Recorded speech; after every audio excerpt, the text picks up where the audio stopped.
Good day. I'm Dr. Andy Torres. I'm the director at AES, and we're really happy to host this webinar today for our parents with the anticipation of our reopening of our school coming up in a little bit over a month.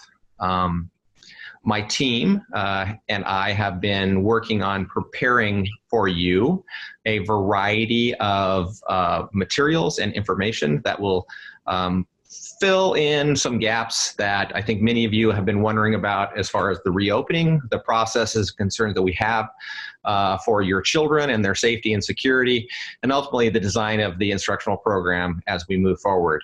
I'm going to go ahead and start my screen up here in just a second, but before we do, I'd like to introduce you to our team here who are leading the development of our reopening processes. And I'll start with our new elementary school principal, Mr. Charles Bellamy. Charles? Hi, I'm Charles Bellamy. I'll be the new elementary principal at AES next year, and I'm really excited. And my name's Anthea Clifton. I'm the middle school principal, and it's welcome to a new year. Hi, my name is Iftikhar Saeed. I'm the high school principal. Hi, I'm Dr. Shirley Drazy, and I'm the director for teaching and learning. Hello, everyone. My name is Ilva Kovac. I'm the director of admissions here. Welcome. Hi, I'm Nada Collins. I'm the Deputy Director. All right. Today we are going to talk to you about a variety of things. And one of the reasons that we are here today is to connect with you and to help you to understand what we have as far as our programs and our purposes that as we move forward to opening the school. We want to hear from you. And so we provided a question and answer button at the bottom of the screen, and we ask that you submit just one question at a time to us, because when you put multiple questions in the entry, we have a hard time answering them all at the same time, and it gets very confusing. So one question at a time is very helpful for us, and we do encourage you to ask as many questions as you like. We'll do our best to keep up through this presentation so that you know you can see what we're answering, and this recording will be posted later so you can see it as we move forward. Our purpose today is to connect and inform you, to make sure that you have an understanding of where we are as we move forward with our planning for the coming year. Many people have asked me about are we still connected to and committed to the idea of opening up the school year on August 4. And I will tell you that today we are indeed looking forward to greeting students in one form or another on that day. And most specifically, I would say that most of our planning is moving toward the online environment. We believe that's the one that is most likely to happen. But we are prepared, and you will hear from my colleagues later on in this presentation about the other methods that we are looking forward to doing as we move into the school year. As I said, we want to connect and to inform. So you will hear today from our elementary, our middle school, and high school leaders, as well as our other school-wide leaders here at AES. Additionally, we're going to provide you an overview of our programs, and we will have some announcements and communication of engagement events and important dates. Starting today, as you finish this presentation, you will receive an email from us. It will be a overview of what we've talked about today with you, and then ultimately we will also give you specifics around these important dates that we will be telling you about as far as our engagements go. Our engagement events will occur twice weekly, and these engagement events start today. With these two, we're doing a new parent session and a returning parent session. And then on July 7th and 9th, and twice weekly through the month of July, you will have an opportunity to hear from us, to hear about different aspects of our programs at AES, and to build a deeper understanding of how we're meeting your students' educational needs, their social emotional needs, and the needs of you and your family around safety and security. Also on August 3rd is our pre-opening parent orientation webinar.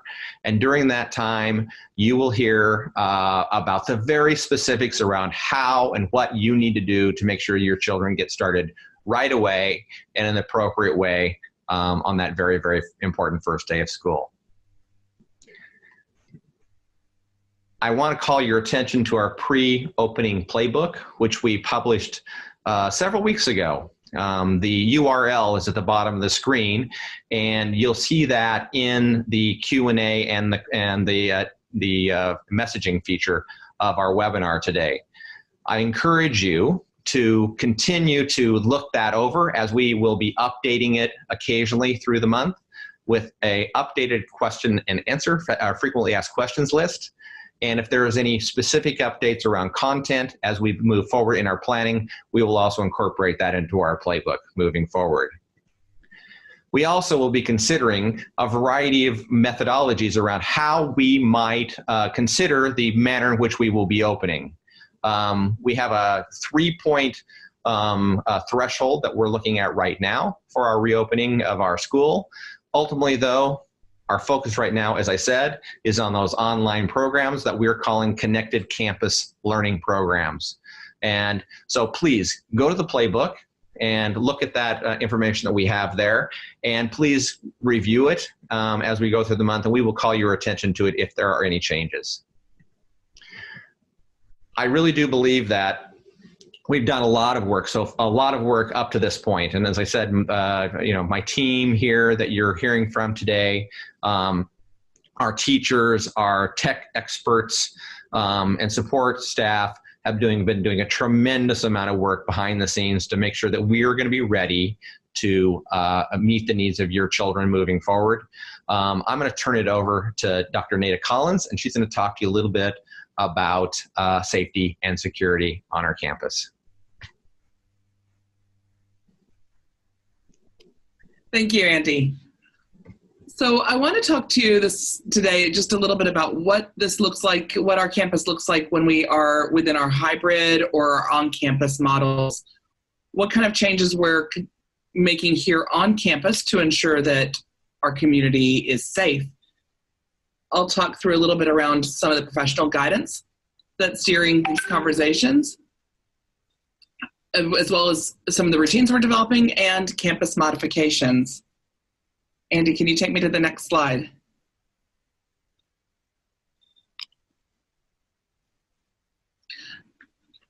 Those of you who are returning parents throughout the last semester, you heard us frequently referring to the CDC guidelines. It's been an amazing resource to us as we've worked through our efforts to make sure that we're following all the best advice to keep our students safe and keep our community safe. CDC has got specific opening guidelines that have been published for schools, and we've been reviewing those closely. We're also cooperating with our other 2 sister schools within India. The American School of Bombay and the American International School of Chennai are in a cohort with us to really look at establishing some common guidelines that are respectful of understanding the context and culture that we exist in, the government regulations, but also practices that are appropriate for our schools, which have resources, which have facilities, which might have space options that are robust and give us some choices within. We're working with international consultants. We really do want almost even an audit or a seal of approval, a way to work with a company that is guiding this and is going to come in and give us some advice along the way, but also to say, really, AES, given your specific context, given your space, given how your campus is laid out, these are the steps we should take, and you've made these decisions and endorsing that as we move forward. And finally, I'll mention the Department of Overseas Schools. We have submitted a grant that we're looking for support from the Department of Overseas Schools. It's also just a collection and organization of schools that gives a lot of advice for our groups and as we move forward and how we're opening. So those are some of the pieces that are guiding developing routines. This is not at all an exhaustive list. This is just a few touch points to give you a sense of the practices putting into place. Hand washing and hand sanitizing into our schedule, so installing hand sanitizers in each classroom and making sure there's a stand there that's maintained. Staggered and controlled movements. It means maybe all our students aren't, when we are arriving on campus, we're not all arriving at the same time. There will be some clear guidance around directions, so certain stairwells, certain hallways that only move one direction to reduce students passing as they're moving. And in general, reducing student transitions where and when we can. That students aren't moving in and out of different classrooms as much, and they're not having as much contact with each other, that they're within their smaller groups. Limited sharing of spaces, limited sharing of materials. We're looking at ensuring that our students are using equipment that can be cleaned on a regular basis, sanitized on a regular basis. Students will have their own resources, their own materials that they keep with their name labeled on it. Resource sequestering refers to, those of you who are here through the summer know that we've been able to offer library services and that those weekly pickup and drop-offs.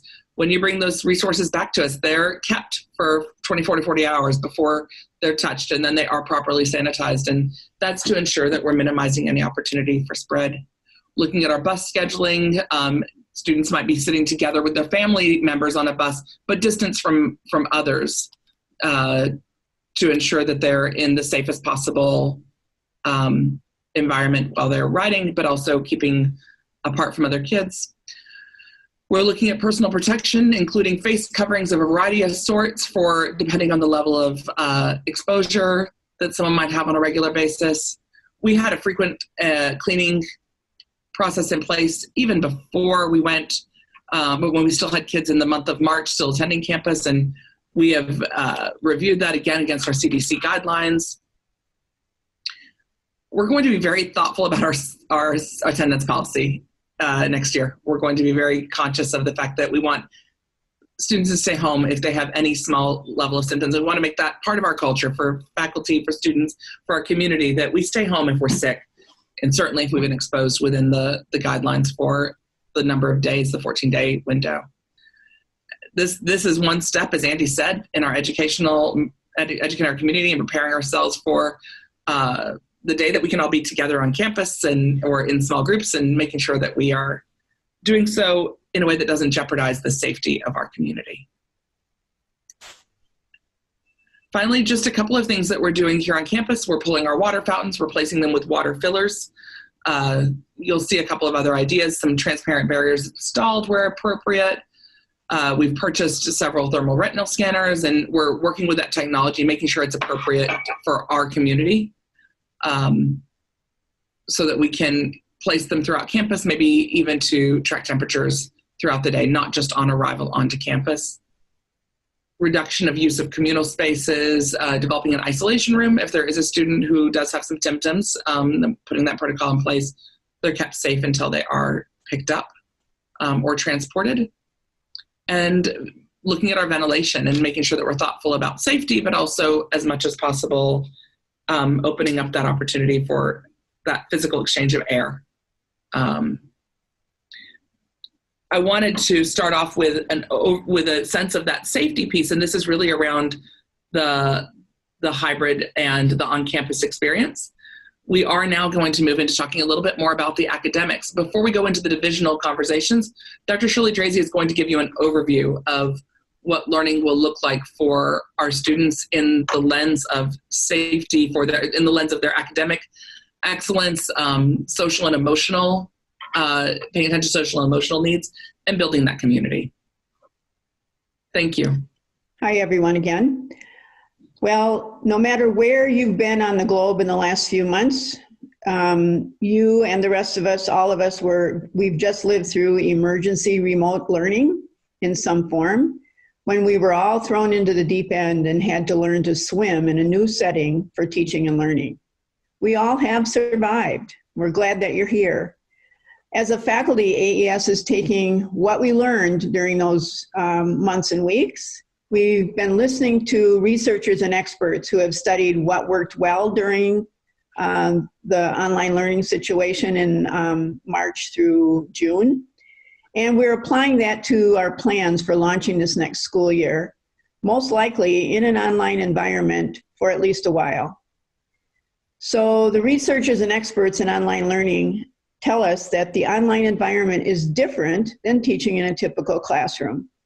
And the characteristics that make it successful have teachers who provide, one, a variety of ways to build relationships for trust, for caring for one another, and for high expectations. Classrooms and teachers who present a rigorous, high quality, engaging content and opportunities for students to produce cognitively complex work.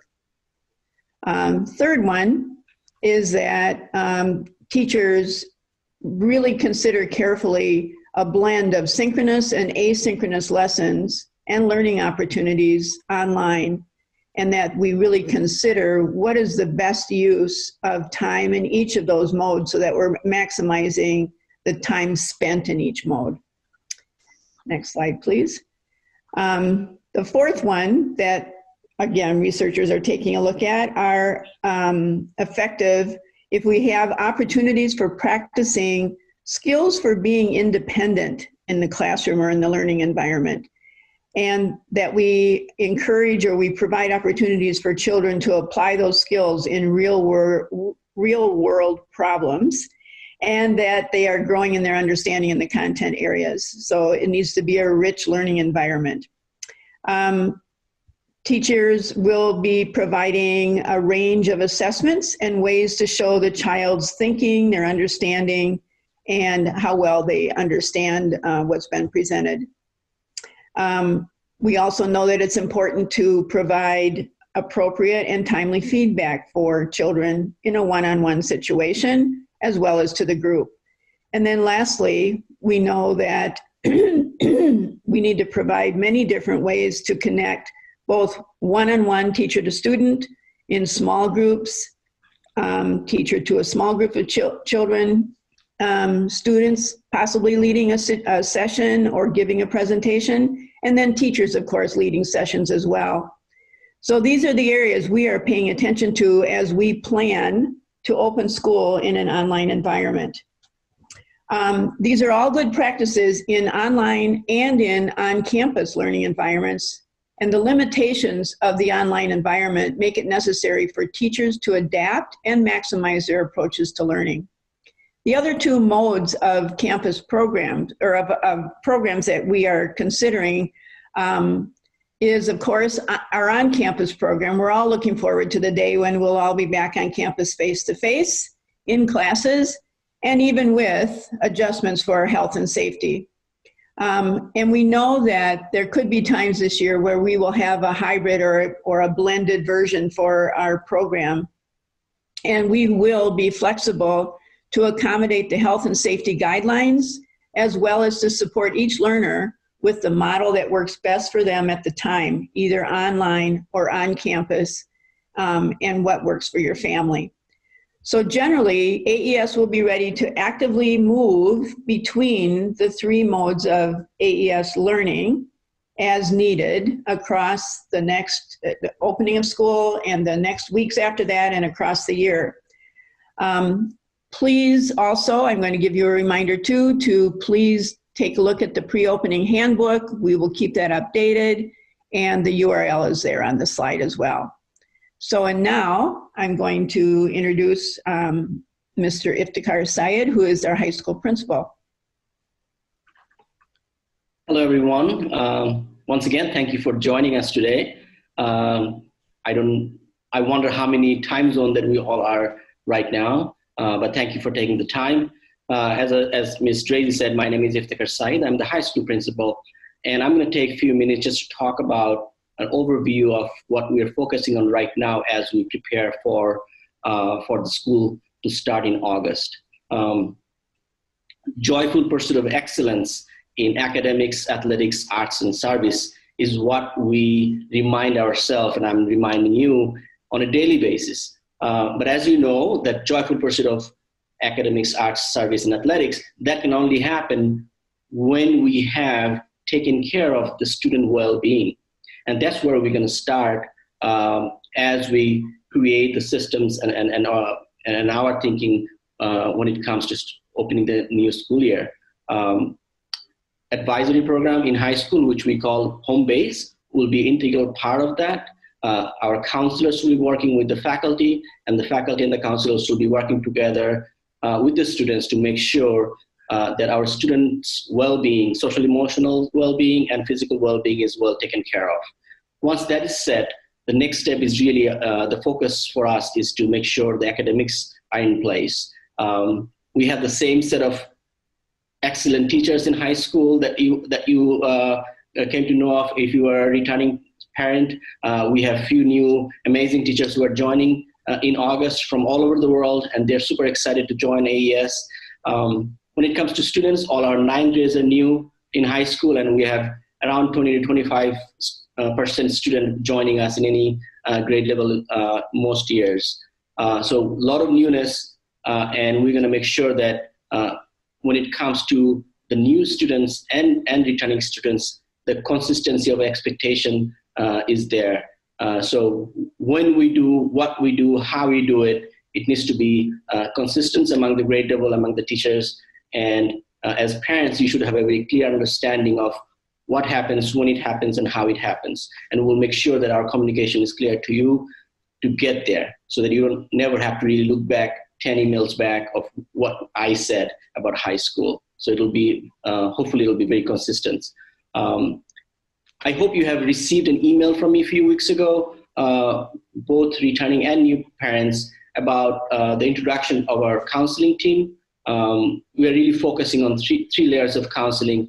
The most important one right now is social emotional counseling. And obviously when we start the school year, we're gonna talk about academic and university counseling.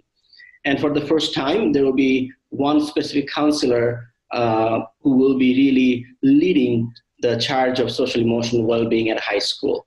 And if you haven't received that email from me about the introduction of counseling team, let me know, send me an email, and I will share that email with you again. But we are trying to put the building blocks of making our new year a success by making sure that the pieces that we can work on right now are worked on. I'm meeting with Mr. Keys, our high school assistant principal, weekly. I'm meeting with the AES admin team several times a week, and we'll be meeting with the high school leadership and teacher team almost weekly starting next week. And that's how we'll be ready for you and make sure that our students get everything they deserve and more. Thank you. And with that, I will introduce Ms. Clifton for middle school. Thank you, Iftikhar, and hello everyone. I'm Anthea Clifton, the middle school principal. The middle school team is already working to, like the other divisions, to plan for the next school year, and we're pretty excited about some of the things we're doing. We're also working with the Office of Teaching and Learning to take some of those research ideas and incorporate them into what we do. But essentially, any school year, no matter where we started, has three pretty big pieces to it. We need to build community, we need to launch our learning, get back into the swing of things, and we need to support our students and families as they transition from divisions or grade levels or into AES. So with that, Andy, can we go to the next slide?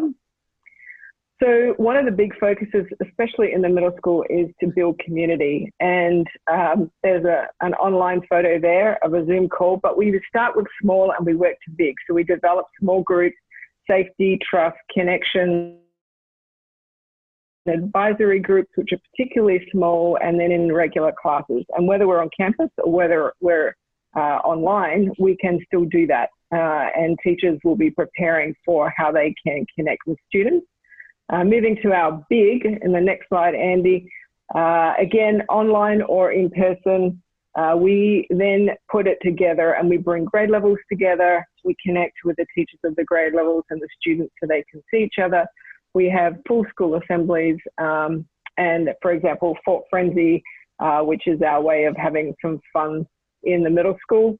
Those things will all still be part of our community no matter how we learn, whether it's online or in person. And we're starting to plan for those things now. Our next slide, thank you, is just looking at how we launch learning. And we are already starting to look at what learning can look like online. How do we start a school year, and really how do we activate that curiosity? When you start a school year, you start with building relationships. That's teacher and students, students and students in the classroom.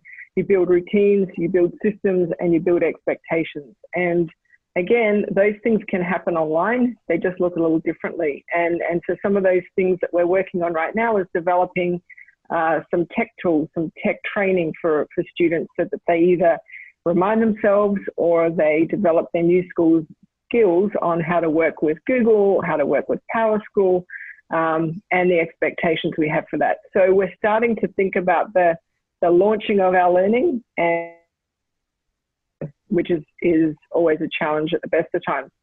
And then in slide 5, I think, Andy, the next one, thank you,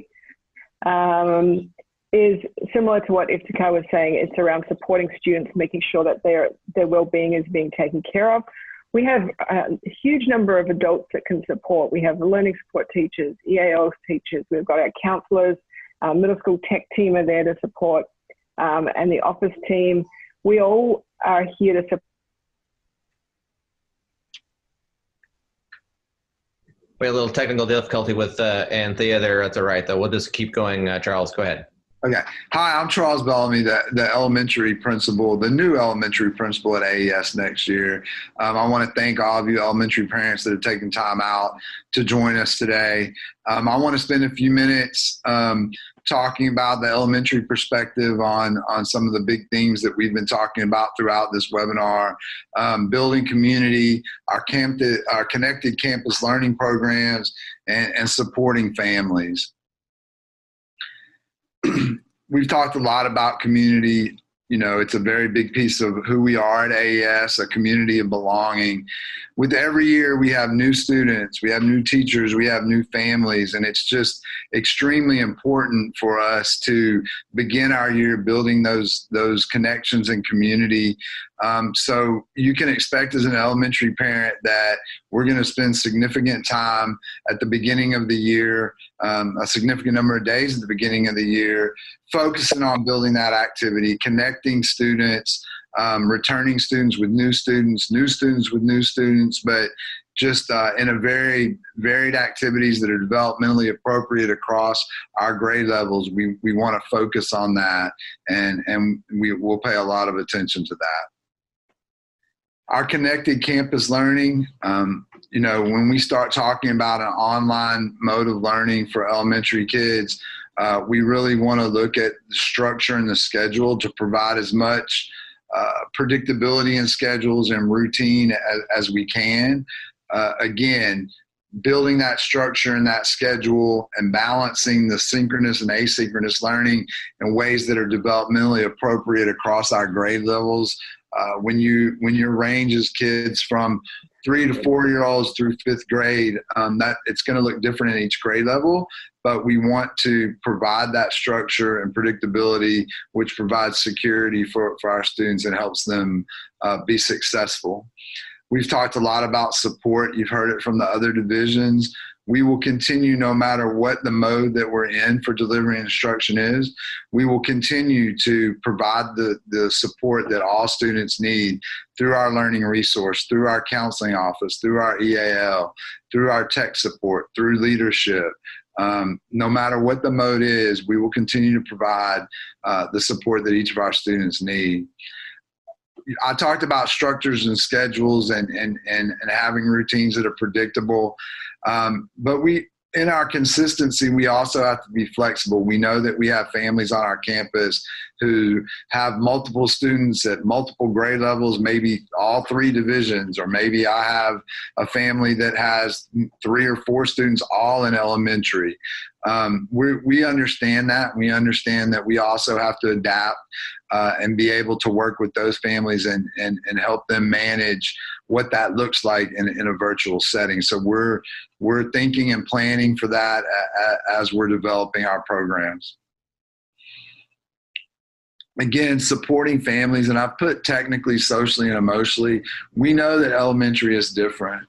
We can't send an elementary student away after a synchronous learning event or a Zoom meeting and ask them to spend 3 hours doing independent work.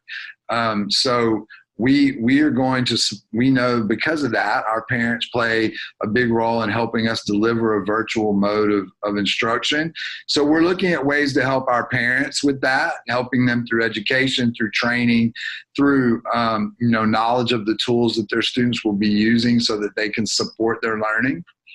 The COVID struggle is real. Part of being socially and emotionally supportive for students as families is acknowledging that right now there's no one on the planet that hasn't experienced anxiety or uncertainty or even certain levels of fear about the global pandemic. We're committed to helping our students deal with that, helping support them and be there for them and our families as we reopen our school and deal with the impacts of this pandemic. Again, I'm very excited about being here next year. I look forward to meeting you all in person. Our admissions director of admissions, Ilva Kovac, has some information she'd like to share with you.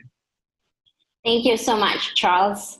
So my name is Ilva Kovac, and I'm the director of admissions here at AES. And we know that the past few months have been difficult for everyone around the world. While much uncertainty exists around how and when school reopens, we know that community support and strong relationships will be critical to get us through this pandemic crisis. So at this time, we are preparing for both virtual and on-campus family orientations. High school student ambassadors are already connecting with new high school students, and soon our middle school student ambassador will reach out to new middle school students. We're also planning student-led virtual tours for both middle and high school students. And for elementary school, stay tuned for more updates from the divisions. As for the practical items about collection of AES ID card, bus transportation, physical health form, updating your new address, how lunch is going to be served, you will receive more information about this in one of our webinars closer to the start date. If you're overseas and arrive late, don't worry, we'll be here for you virtually. Set you up for orientation sessions, counselor meetings, and connected campus online learning. We'll guide you through this one step at a time. The coming month will mark continued transition for everyone in our school community as we prepare for a new academic year that will offer new types of relationships, learning, and operations. We understand that transition may bring excitement, anxiety, concern, and other complex emotions as we all wonder what the return to school will look like. Please know that the admissions office will be open over the summer, and just let us know if you have any questions. You can reach out to us at admissions@aes.ac.in. And now over to our director, Dr. Andy Torres.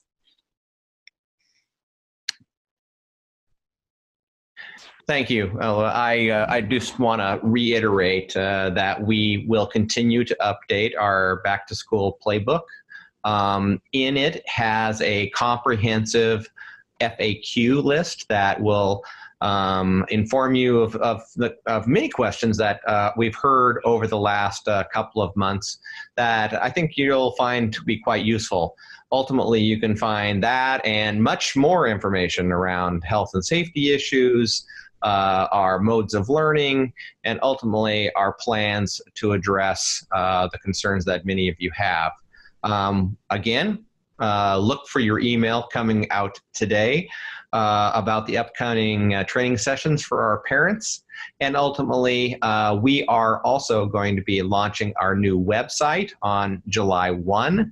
And on it will be a reopening page that'll give information that we will continue to update ultimately through the month of July, including the recordings of the multiple webinars that we will hold with our colleagues, not just these people on the screen today, but also with our teachers and support staff as we move forward into the month of July and ultimately into the beginning of August.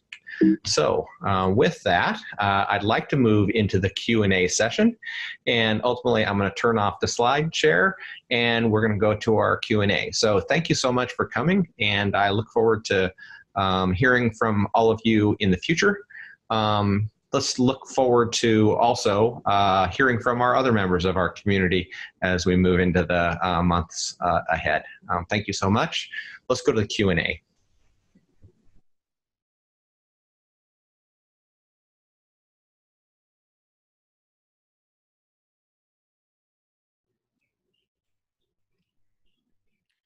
Right, welcome, and we've got a few questions coming up on the Q&A, and so the top one says, can you elaborate on any lessons learned from the March to May AES online learning program that was used to make August online program more manageable?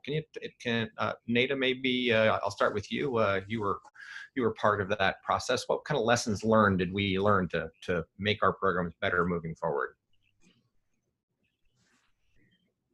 Yeah, it was, starting when we started in the spring semester, we pivoted with about 24 to 48 hours to get our students online and up and learning. And I know in each division, it evolved immensely from the very first day that we started, which the elementary school, March 6th, but just after Holy, when we started with online learning, up until the end of the year.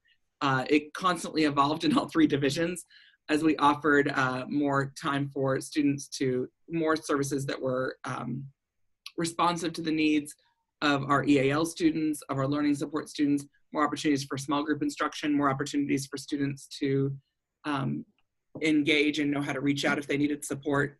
We became gradually also more responsive to our time zone differences in different ways, and being really thoughtful about both our teachers and our students being spread, our community being spread across. I think that what felt really powerful was, as we came towards the end, that the ways that we pulled together our community and focused on remembering that our physical campus is a manifestation, it's a representation, it is not who we are.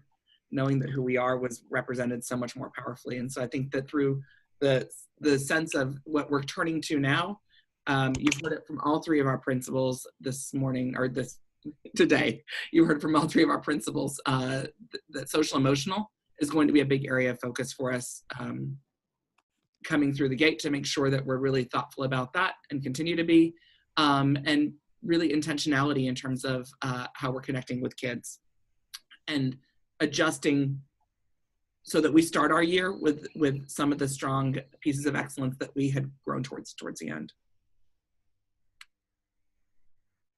Iftikhar or Anthea, you want to add to that for middle school and high school? Yeah, I can add just briefly. I think the biggest pieces still remain, like I said, it's the building community. The beginning of the year is very different to the end of the year and starting a school year, and it really doesn't matter if we're online or not. That you have to start routines, especially in middle school. It's about routines. It's getting back into things. It's about making connections. We all know that learning really only happens through strong connections, and that'll be our focus. And so we will probably experiment at times with trying to make those connections more real, but we've got some ways that we can, and obviously Zoom is one of the things that we do, but where we spend our time at the beginning of the year is always in starting off connections and routines, and we will do that whether we're online or whether we're in person. Yeah, and only thing I'll add is, what comes to me after going through March, April, and May is the consistency of expectation for our students, for our teachers, for our parents, when we all are on the same page with the consistency of what we expect from each other. That is, I think, one of the biggest key to success, to be successful in online environment. Students knowing what to do, when to do, how to do it, and not have to wander around 5 different places to figure out what the next assignment is. So, and we have been thinking proactively and planning to make sure that those expectations are consistent across the grade level and across the division. Thank you. Ova, can you answer the question on the screen about the number of students that are physically present in Delhi right now? Yes, I will be able to answer that question for you. And currently, it looks like we have about 438. I think there's more because not everyone has answered the survey yet. So we anticipate that we have about 500 students in Delhi right now. Thank you. Shirley, piggybacking on that last bit of information on our improvements, I know somebody asked earlier, and I think we answered it, but I think it would be worthy of talking about, and that's about our preparations for helping our teachers to be fully prepared for this online environment that we are likely embarking in. And I know a lot of people have noted that teachers have been, it's been a big ask in a short amount of time, learning a lot, implementing a lot over a period of time. We recognize that adds a lot of stress. And so we're trying to figure out how to make that happen best and using our time wisely from the beginning of June till the beginning of August. So talk to us a little bit about our plans there. Sure.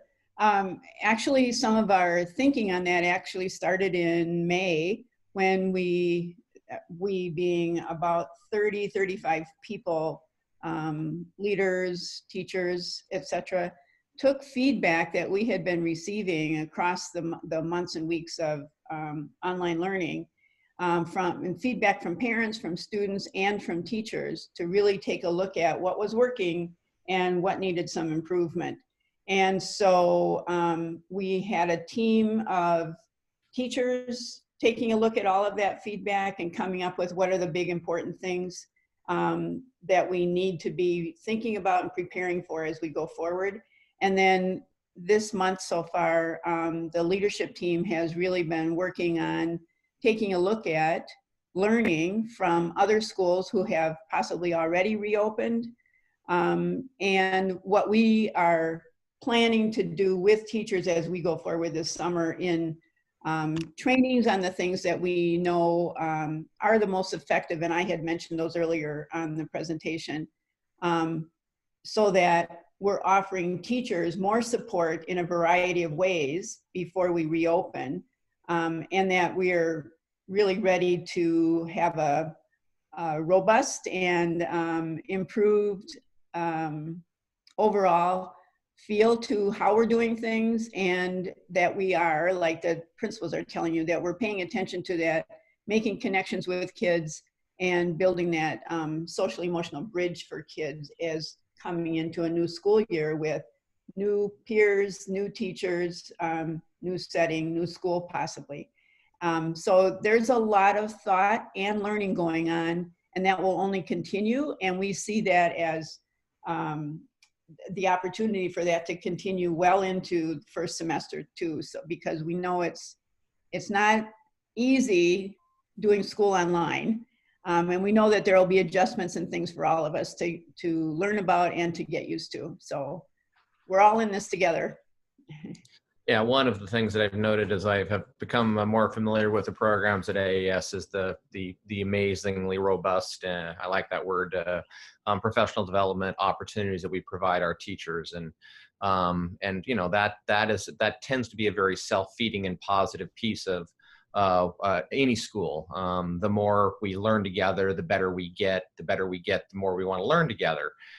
And so it sort of struck me as I have become more familiar with the programs at AES, how the work that the Office of Teaching and Learning led by Shirley and our principals do almost every day. And this is just part of the nature of what we're doing. We're just taking on something new, and I think this is very, very appropriate. Thank you, Shirley.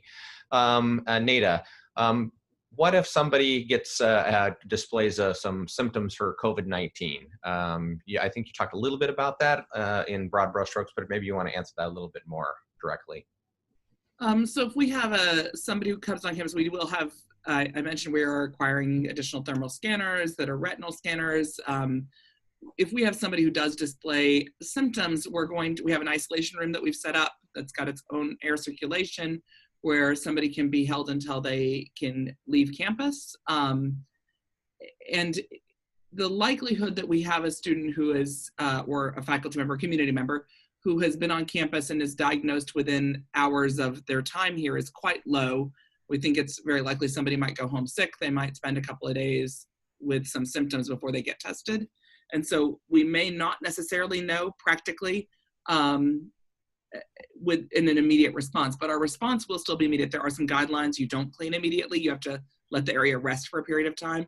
We've already been working with a number of companies within Delhi and who do professional cleaning and looking at training and hiring as part of our permanent team, a post-exposure cleaning team, a team that specifically is dedicated to the in-depth cleaning that's necessary for a physical space that has had somebody who has been COVID positive in that area. And that is following the CDC guidelines as well as the Indian government guidelines. So we're looking for the most conservative response there.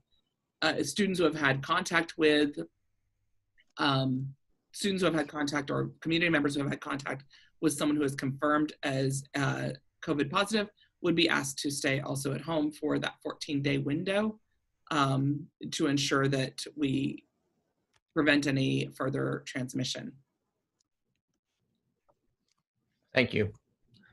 Somebody has been asked a couple times, and I'll answer this live as well, around the use of the facilities. People are wanting to know about, when are we going to open up the campus for people to come use our playgrounds and our field spaces and tennis courts and gyms and such. Right now, our pool, by the way, is completely under full construction. So the school's pool is closed.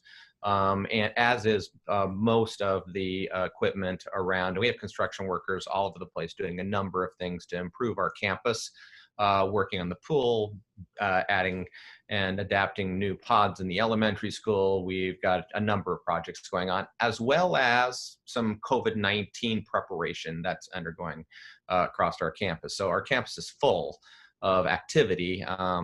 And frankly, we are very, very cautious about allowing people onto the campus right now, just by the fact that we want to make sure that we are able to provide a safe, secure, I'm going to use the word carefully, sanitary, healthy environment. And we're taking the advice of the best people possible. We're contracting with some outside experts to provide us some advice in this, examining these things. So immediately we're going to hold off, and then over a period of time, monitoring the situation, monitoring the spread of the virus, a variety of other issues, we will begin to be able to allow small groups of people, probably in similar ways to that is happening around the globe right now. So we can watch what's happening in Singapore. We can watch what's happening in China. We can watch what's happening in some places in Europe, and then applying those lessons to our campus as well. But we'll follow the advice of the experts, and we'll be very, very cautious. And likely that may make people a little unhappy, because that's going to so I encourage you to show some patience, because we're always going to fall back to the most cautious and most safe stance and then move forward from there. We really can't tolerate somebody getting sick because we've allowed something like that, on our campus. That's just not going to be okay.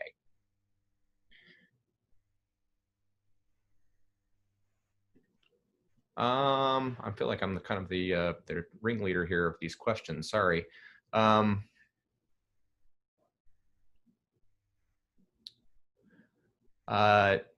Nada, do you want to pick one of those? Or Iftikhar, one of you? Sure. There was a question about contact tracing, which is a good follow-up to the information I just provided. What we've learned is that the CDC guidelines for contact tracing for exposure are 48 hours. And as I said, obviously, I think that we would be outside of that window. So we have established some protocols for our own contact tracing so that we would be able to help identify who might need to isolate for a period of time before returning to class. We do know that thermal scanners do not ensure prevention of community spread. We're well aware of that. It offers some level of reassurance, but you know, one of the things that I mentioned earlier, you know, putting those hand sanitizers all over campus, ensuring that we're reminding students to wash hands on a regular basis, making sure that face protection is part of our cultural norm. Delhi should be well prepared to move into a different form of face protection, and we're researching all the best options that will work for, you know, what's appropriate for our 3-year-olds, what's appropriate for our adults, what's appropriate for our other students. So, you know, I think the social distancing, washing hands or sanitizing hands, and using appropriate face masks or face protection are going to be the most important pieces for prevention, much more so, frankly, than the thermal scanning will be. But it's something that we've established our own internal protocol for ensuring that we're tracking what happens if we do have a student or an adult or a community member who's been exposed. Thank you. Charles, you want to pick up Richa's question there? Sure. Each year in elementary school, as kids matriculate to the next grade level, we try to be very thoughtful and purposeful about the groups that we put together, from variables that range from male to female to nationalities.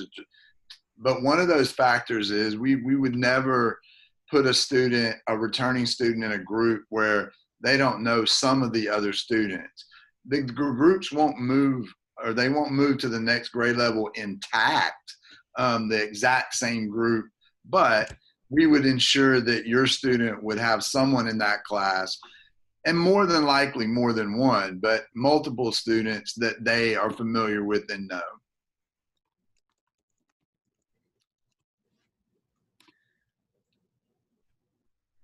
You also have another one down there about kids who are in pre-K would handle online classes. You have some thoughts on that, I know. Would you mind elaborating on that a little bit, Charles? While we haven't worked out all the details of what pre-K4 would look like going forward, I think that we are still committed to the idea that we want kids to be explorative. We want to tap into their natural inquiry in terms of pre-K4. Obviously, the amount of time that a pre-K4 can spend in an online environment is going to be different than 5th graders. We're still working through the details of what that would look like specifically, but we're definitely going to do everything we can to make that developmentally appropriate and engaging for those students. Thank you. There was a question about office hours for teachers, and I can say a bit about that. And my answer may be through the filter of high school at this point. And yes, in month of April, May, there were times when high school teachers, having those synchronous classes and asynchronous lessons, and then depending on how their schedule worked and the student's schedule worked, they had some office times beyond the school hours, beyond the 8:30, 3:30 Indian Standard Time. Moving forward, as we are planning for August, we are actually looking at a few different scenarios, and we're looking at a few schools that have kind of done that and seeing what really helped students to be organized in meeting their teachers, and teachers to be more having a better system in organizing this time. So there will be specific times by teachers when they will be online, and the students there, that individual teachers, students will know that on that day, on that time, Mr. or Mrs. So-and-so will be online, and here's, I have the link so I can drop in for 5 minutes and ask a question. As you know, it's not like real office where somebody comes in and there's someone already working and they can wait outside. In some way, virtually it works. In some way, it is a bit cumbersome, but we'll try to have a sign-up system, a better sign-up system for students, so that even when they need to have a 5-10 minute outside classroom conversation with their teachers, they can do that in a more systematic, organized way than what we did in May. All right, we're going to take the one last question by Radhika, if you don't mind. Well, I mean, I can answer that, I guess, a little bit, and then maybe principals or Nada, you can pitch in here. We are adding one additional counselor to the high school this year, and Iftikhar can speak to that a little bit. But I will say that social emotional learning and social emotional concerns is high on our minds as we move through this planning process with our students. And I believe that we're looking at, again, some of the best advice available for our counselors, for our school psychologist. But ultimately, everybody in the organization has to be engaged in the well-being of our children. And ultimately, we also have to take care of ourselves.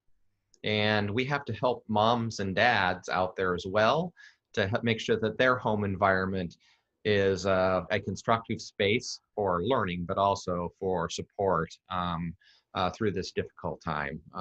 You know, I'm a dad. I've got a couple of kids who were extracted from their school and their country, and were not able to say goodbye to their friends, and are sitting in America right now waiting to come to Delhi. And so I'm living that in 3 dimensions every day. And so I understand where you're coming from. We will, I mean, all I can say is we're going to keep this work in mind, use best practices, and look for ways to make sure that we can support your families at home. Thank you so much for coming tonight. Thank you for paying attention to our presentation. These questions have been very constructive and very positive this evening. I really appreciate it. My evening, for many of you, morning or midday or early morning, depending on where you are. I just want to remind you that, again, we're going to be sending out an email to follow this up with the attachment of this recording and some dates about when we will be doing more of these webinars. We're going to begin 2 webinars a week, starting the week of July 7th. Beginning with our principals first. I believe Anthea and the middle school are up first, then Iftikhar in our high school, and then we're going to give Charles, the new guy and the new principal, the 3rd slot, give him a little bit more time to prepare.